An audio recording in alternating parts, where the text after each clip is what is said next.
নবী সাল্লাল্লাহু আলাইহি ওয়াসাল্লাম ইরশাদ ফরমান, আল্লাহ রাব্বুল আলামিনের একজন বিশিষ্ট পয়গম্বর হযরতে মূসা কালিমুল্লাহ আলাইহিস সালাতু ওয়াস সালাম, ওনার কাছে আল্লাহ রাব্বুল আলামিন মালাকুল মউতকে পাঠালেন। হযরতে আজরাইল আলাইহিস সালাতু ওয়াস সালাম মূসা আলাইহিস সালাতু ওয়াস সালামের দরবারে এসে উপস্থিত। হযরতে মূসা কালিমুল্লাহ যখন দেখলেন মালাকুল মউত, দেখে তিনি চিনলেন না। তাফসীরে কুরতুবীর মধ্যে আল্লামা ইমাম কুরতুবী রাহমাতুল্লাহি আলাইহি লিখেছেন, মালাকুল মউতকে আল্লাহ রাব্বুল আলামিন মানুষের আকৃতিতে পয়গম্বর মূসা আলাইহিস সালাতু ওয়াস সালাম ওনার নিকট পাঠিয়েছেন। পয়গম্বর মূসার নিকট যখন হযরতে মালাকুল মউতকে পাঠালেন, পয়গম্বর একটি থাপ্পড় মারলেন। থাপ্পড় মারার সঙ্গে সঙ্গে মালাকুল মউতের একটি চোখ বের হয়ে যায়। হযরতে আজরাইল আলাইহিস সালাতু ওয়াস সালাম সঙ্গে সঙ্গে আল্লাহ রাব্বুল আলামিনের দরবারে গিয়ে উপস্থিত, গিয়ে আরজ করলেন, ও মালিক, আমাকে এমন একজন ব্যক্তির নিকট পাঠালেন যিনি মরতে চাই না, লা ইউরিদুল মাউতা, যিনি মৃত্যুবরণ করতে চাই না, এমন একজন পয়গম্বরের নিকট আমাকে পাঠালেন। আল্লাহ রাব্বুল আলামিন মরতে চাই না, আমাকে এমন এক থাপ্পড় মেরেছে, আমার একটা চোখ উপড়ে ফেলেছে। আল্লাহ রাব্বুল আলামিন বললেন, ও ফেরেশতা আজরাইল, যাও, তোমার চক্ষুটা লাগিয়ে দিলাম, এবার আমার পয়গম্বর মূসা কালিমুল্লাহর নিকট যাও, গিয়ে বলো, পয়গম্বর, আপনি একটা ষাঁড়ের পিঠের উপর আপনার হাতটা রাখেন, রাখার পর আপনার হাতের নিচে যতগুলো পশম হবে প্রত্যেকটা পশমের পরিবর্তে আপনাকে 1 বছরের হায়াত বাড়িয়ে দিলাম।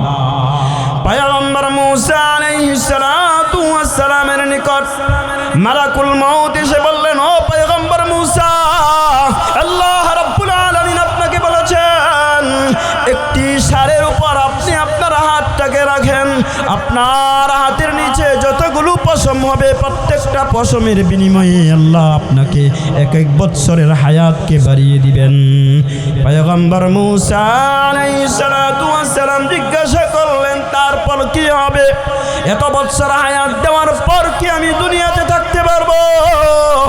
মালাকুল মউত বললেন, না না, এরপর আপনাকে মৃত্যু দান করা হবে, আপনার কাছে আবার আজরাইল এসে আপনার জানকে কবজ করে নিয়ে যাবে। পয়গম্বর মূসা আলাইহিস সালাতু ওয়াস সালাম বললেন, ফালআন, তাহলে এখনই আমার জান কবজ করে নিয়ে নাও। মুহতারামা হাজিরিন, বলতেছিলাম পয়গম্বরদের কেউ দুনিয়াতে থাকতে পারে না, আমিও দুনিয়াতে থাকতে পারবো না, আপনিও থাকতে পারবেন না, চাইলেও দুনিয়া আমাকে আপনাকে রাখবে না, থাকার কোনো সুযোগ নাই, চেষ্টা করলেও থাকতে পারবো না। পারবো কি? না, এই দুনিয়া কাউকে রাখবে না, কেউ থাকতে পারবে না, সবাইকেই ধরাপৃষ্ঠ ছেড়ে চলে যেতে হবে। এই দুনিয়ার জীবনটা হলো তুচ্ছ, এই দুনিয়াটা একটা খেল তামাশা। সূরা আনকাবুতের 64 নম্বর আয়াতে কারিমার মধ্যে আল্লাহ বলেন, ওয়ামা হাদিহিল হায়াতুদ দুনিয়া ইল্লা লাহবু ওয়া লাইব, এই পৃথিবীটা হলো, পৃথিবীর জীবনটা হলো একটা খেল তামাশা। খেল তামাশা, ছোট্ট ছোট্ট বাচ্চারা যেমন মাটি দিয়ে মাটির ঘর বানিয়ে খেলাধুলা করে, এরপর একটা সময় তারা এই ঘরগুলোকে ভেঙে চুরে শেষ করে চলে যায়, ঠিক তদ্রূপ এই হায়াতের জিন্দেগিটাও একদিন শেষ হয়ে যাবে, দুনিয়াটাও একদিন শেষ হয়ে যাবে, থাকবে না। দুনিয়ার কোনো মূল্যই আল্লাহর কাছে নাই। ইবনে মাজাহ শরীফের 4110 নম্বর বর্ণনা, হযরতে সাহাল ইবনে সাদ রাদিয়াল্লাহু তাআলা আনহু থেকে বর্ণিত, তিনি বলেন, আমরা নবী আলাইহিস সালাতু ওয়াস সালামের সাথে ছিলাম, এমত অবস্থায় নবী আলাইহিস সালাতু ওয়াস সালাম দেখলেন একটি মৃত বকরি, মৃত বকরির পাশ দিয়ে অতিক্রম করলেন। আল্লাহর নবী আলাইহিস সালাতু ওয়াস সালাম সাহাবায়ে কেরামকে লক্ষ্য করে বললেন, ও আমার সাহাবীরা, এই যে মৃত বকরিটা এখানে পড়ে রয়েছে, এই বকরির কোনো মূল্য কি তার মালিকের কাছে আছে? সাহাবায়ে কেরাম বললেন, না না ইয়া রাসূলুল্লাহ, এই মৃত বকরিটা এখানে পড়ে রয়েছে, এটাই প্রমাণ করে এর কোনো মূল্য তার মালিকের কাছে নাই। যদি থাকতো তাহলে এই বকরিটা এখানে ফেলে রাখা হতো না। আল্লাহর নবী আলাইহিস সালাতু ওয়াস সালাম বলেন, ও আমার সাহাবীরা, যেমন এই মৃত বকরিটার কোনো মূল্য তার মালিকের কাছে নাই, ঠিক তদ্রূপ এই দুনিয়ার কোনো মূল্যও আল্লাহ রাব্বুল আলামিনের কাছে নাই। লাউ কানাতিদ দুনিয়া ইনদাল্লাহি জানাহা বাউদা, এই দুনিয়ার মূল্য যদি আল্লাহ রাব্বুল আলামিনের কাছে একটা মশার ডানা পরিমাণ হতো, মা সাকা মিনহা কাফিরন কতরাতান আবাদা, তাহলে কোন কাফেরকে আল্লাহ রাব্বুল আলামিন এক ডুব পরিমাণ পানি পান করাতেন না। তাহলে বোঝা গেল দুনিয়ার কোনো মূল্য আল্লাহর কাছে নেই। যদি থাকতো তাহলে আল্লাহ রাব্বুল আলামিন দুনিয়ার যে সমস্ত কাফেরেরা, বেঈমান মুশরিক কাফেরেরা বসবাস করতেছে, তাদেরকে এক ডুব পরিমাণ পানিও তিনি পান করাতেন। তাহলে বোঝা গেল দুনিয়ার কোনো মূল্য নাই। এই দুনিয়াটা হলো একটা মুসাফিরখানা। আমি আপনি এখানে বসবাস করতেছি নির্দিষ্ট অল্প কিছু সময়ের জন্য। ইবনে মাজাহ শরীফের 4114 নম্বর বর্ণনা, হযরত আব্দুল্লাহ ইবনে উমর রাদিয়াল্লাহু তাআলা আনহু থেকে বর্ণিত, নবী আলাইহিস সালাতু ওয়াস সালাম বলেছেন, কুন ফিদ দুনিয়া কাআন্নাকা গরীব, এই দুনিয়াতে তুমি বসবাস করবে একজন অপরিচিত মানুষের মতো, একজন ভিনদেশী মানুষ। ভিনদেশী মানুষ যেমন সামান্য কিছু সময়ের জন্য ভিন দেশে বসবাস করে, এমন আমিও একজন ভিনদেশী মানুষ হিসাবে যেন দুনিয়াতে বসবাস করি। আও আবিরু সাবিল, অথবা আমি একজন পথিক, একজন মুসাফির। তাহলে দুনিয়াটা হলো একটা মুসাফিরখানা। আমি আপনি দুনিয়াতে মুসাফির হিসাবে থাকতেছি। কবি বলেন, ইহা হাম সব মুসাফির হ্যায় ওহি আখির ঠিকানা, কোই আগে রওয়ানা হ্যায় কোই পিছে রওয়ানা। এই দুনিয়াটা হলো একটা মুসাফিরখানা। আমি আপনি নির্দিষ্ট অল্প কিছু সময়ের জন্য বসবাস করতেছি।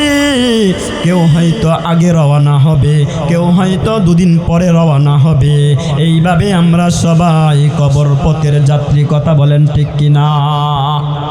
কেউ আমরা এই দুনিয়াতে থাকতে পারবো না, থাকতে চাইলেও দুনিয়া আমাদেরকে রাখবে না। দুনিয়ার সব কিছু শেষ হয়ে যাবে, সব কিছু ধ্বংস হয়ে যাবে। কিসের বাহাদুরি, কিসের ক্ষমতা, কিসের প্রভাব প্রতিপত্তি, কিসের কি, সব কিছু শেষ হয়ে যাবে।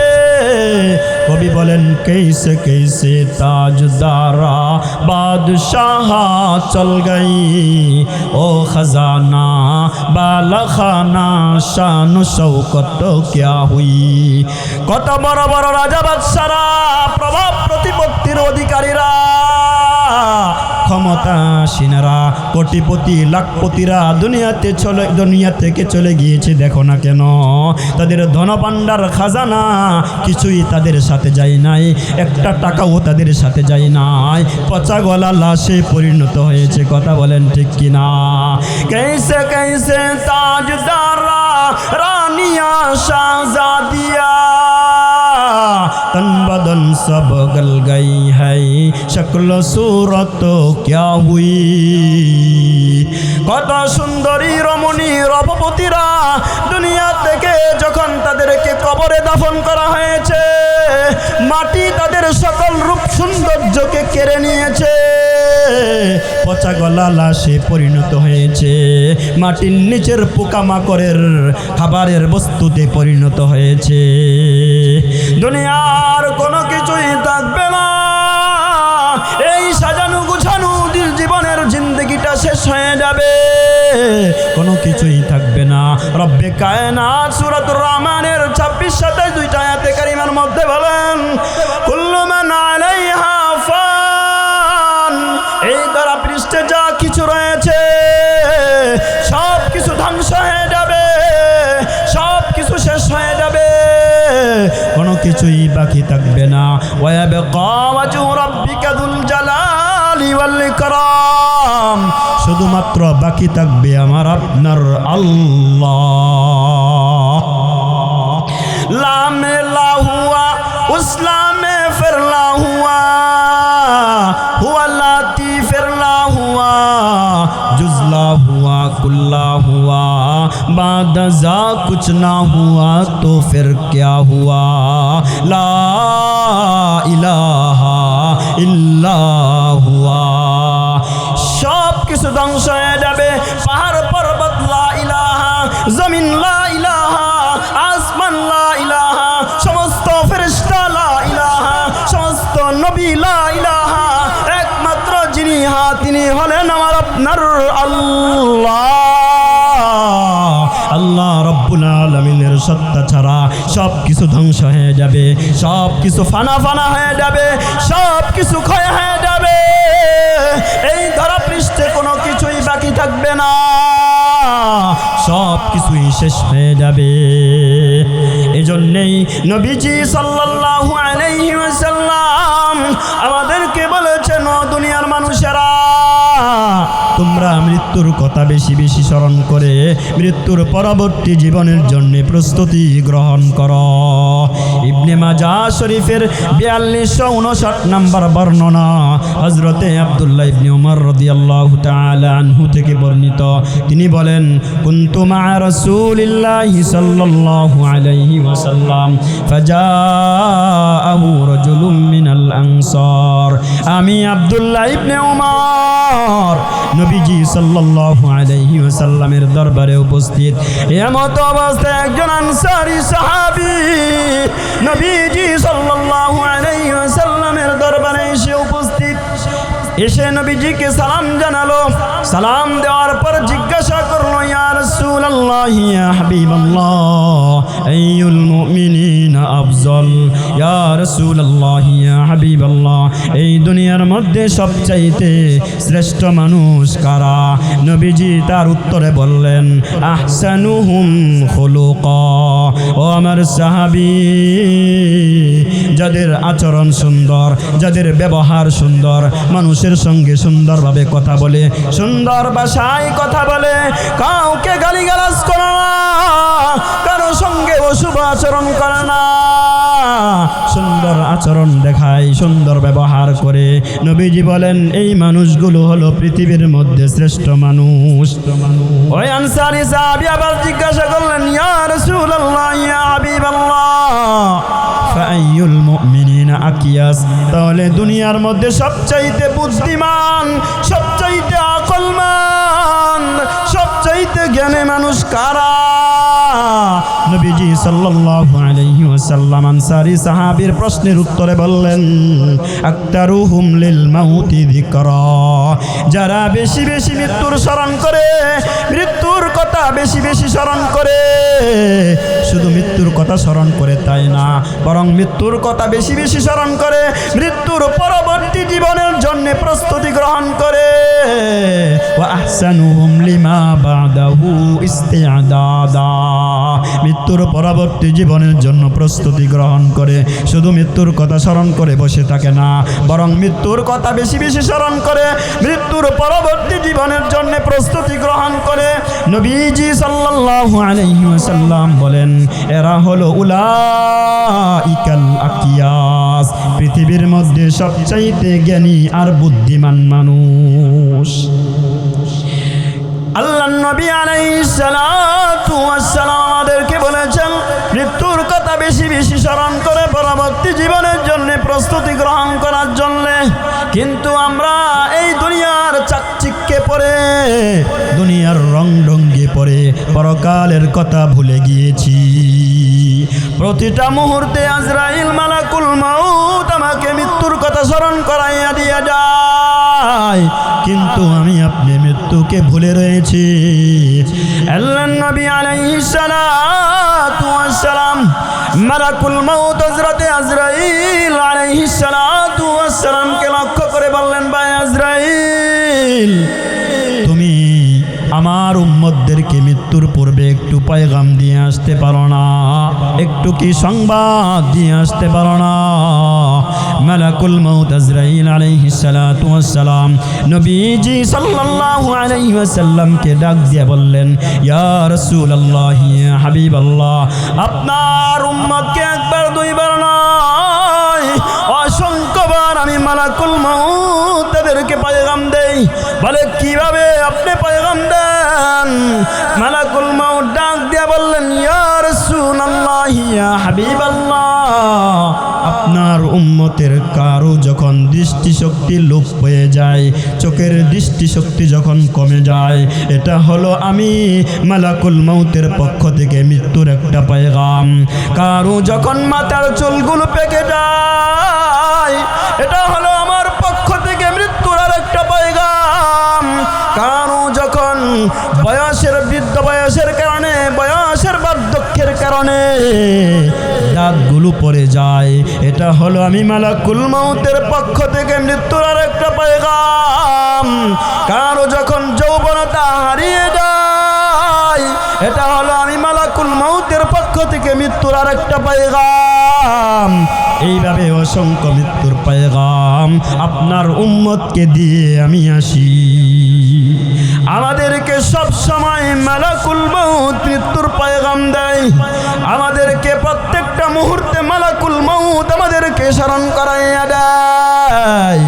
ও দুনিয়ার মানুষেরা, তোমরা দুনিয়াতে থাকতে পারবা না, তোমাদেরকে নেওয়ার জন্যে আল্লাহ রব্বুল আলামিন আমাকে তোমাদের কাছে পাঠাবেন। এইভাবে হযরতে আজরাইল আলাইহিস সালাতু ওয়াস সালাম মৃত্যুর পয়গাম প্রতিটা মুহূর্তে আমাদেরকে দিচ্ছেন।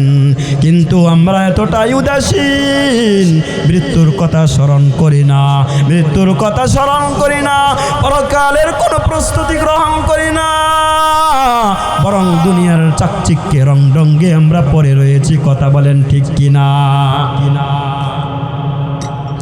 মোহতারাম হাজিরিন, আল্লাহর নবী সাল্লাল্লাহু আলাইহি ওয়াসাল্লাম নবীজি আমাদেরকে বলেছেন, মৃত্যুর পরবর্তী জীবনের জন্য প্রস্তুতি গ্রহণ করো।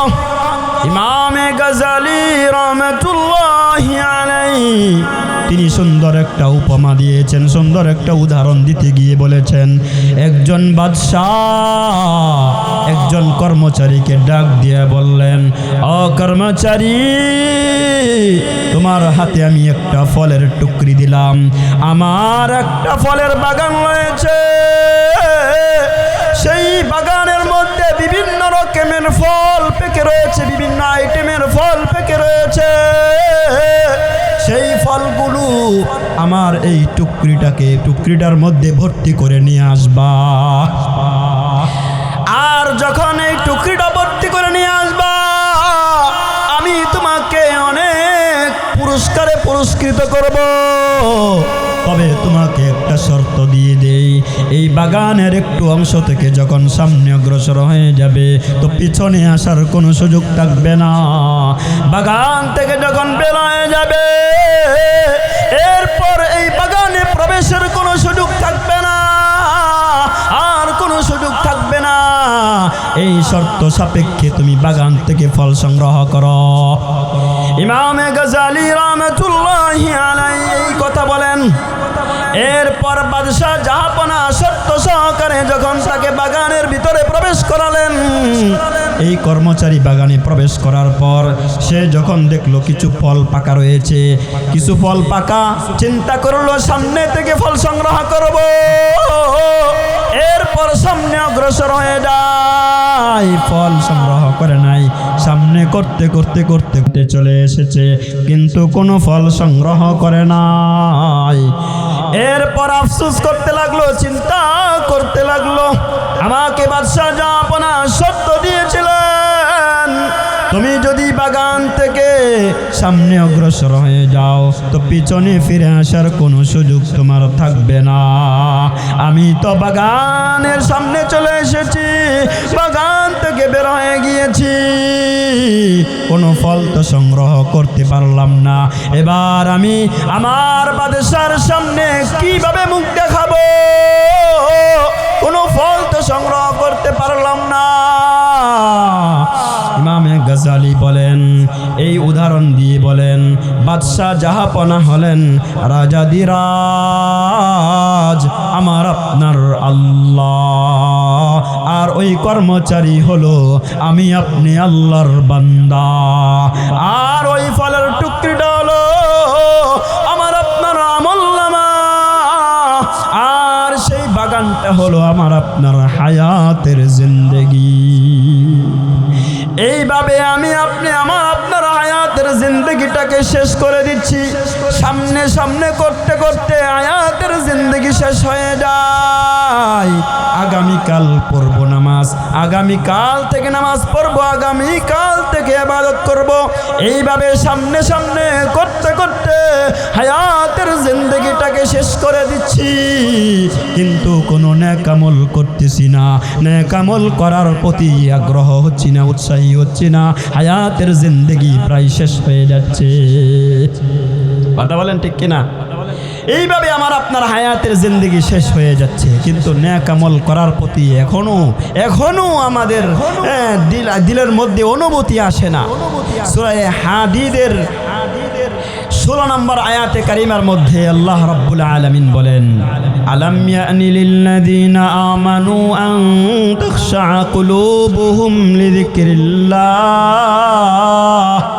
ও দুনিয়ার মানুষেরা, ও ইমানদার বান্দা বান্দিরা, তোমাদের কি এখনো সময় আসে নাই?